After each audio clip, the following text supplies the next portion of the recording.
Normal na takbo ng auxiliary fan motor from cold start at naka-off ang aircon, usually mga 10 to 20 minutes bago mag-on yung auxiliary fan motor. Now, pag naka-on naman yung aircon natin at in-start natin, almost instantly na mag-on yan. Pero depende pa rin yan dun sa auxiliary fan motor, no? Kasi merong auxiliary fan motor na may low speed tsaka may high speed. Usually, pag hindi naka-engage yung compressor, naka-low speed siya. Then, pag naka-engage yung kanyang compressor, sumasabay siya at nag-high speed. Yan yung normal setup ng auxiliary fan motor.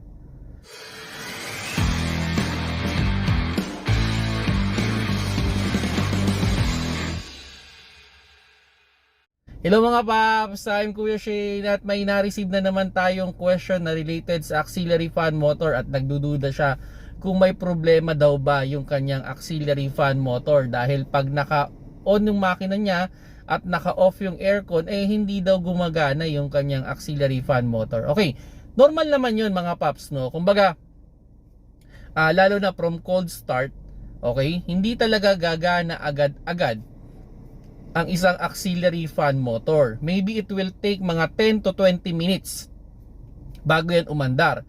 Like for example, may may certain degree kasi yan na nire-reach muna, okay? Like for example, yung sa Mirage ko, pagka from cold start, normally naka-off talaga yung kanyang auxiliary fan motor. So kailangan niya munang ma-reach yung 96 degree niya, o I think degree or Celsius yata yun, sorry kung hindi ko kailangan niya munang maabot yung 96 bago niya i-on yung auxiliary fan motor. Then pag napababa niya na yun to 90 or 89, tsaka pa lang mag-i-stop yung auxiliary fan motor. So ganun yung usual na setup niyan. Kumbaga mayroon muna siyang certain degree na kailangan i-abutin. Then, i-on niya yung auxiliary fan motor. Pag napababa niya yung temperature ng coolant, tsaka niya lang papatayin yan. So, ganun yung usual setup. Now, pag naka-on naman yung aircon, normally, nagme-maintain lang yon ng mga around 90 to 92.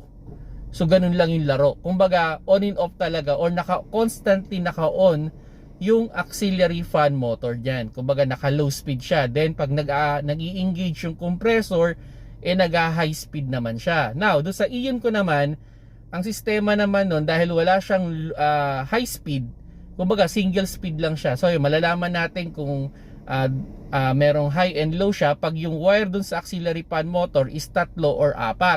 Pero kung dalawa lang yung nakakonect, is single speed lang yon. Okay?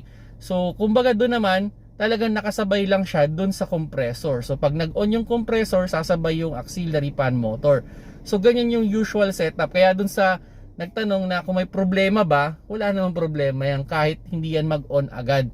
Pero syempre pag tayo ay nag-on ng aircon, dapat mag-on yan. Now, pag naka-off naman yung aircon, sabihin na natin mga around mga 10 to 20 minutes bago mag-on yan. Depende kasi sa temperature pa rin ng lugar, depende pa rin dun sa from cold start, kasi kung mas malamig yung lugar na nandiyan ka ngayon, pwedeng mas matagal, okay?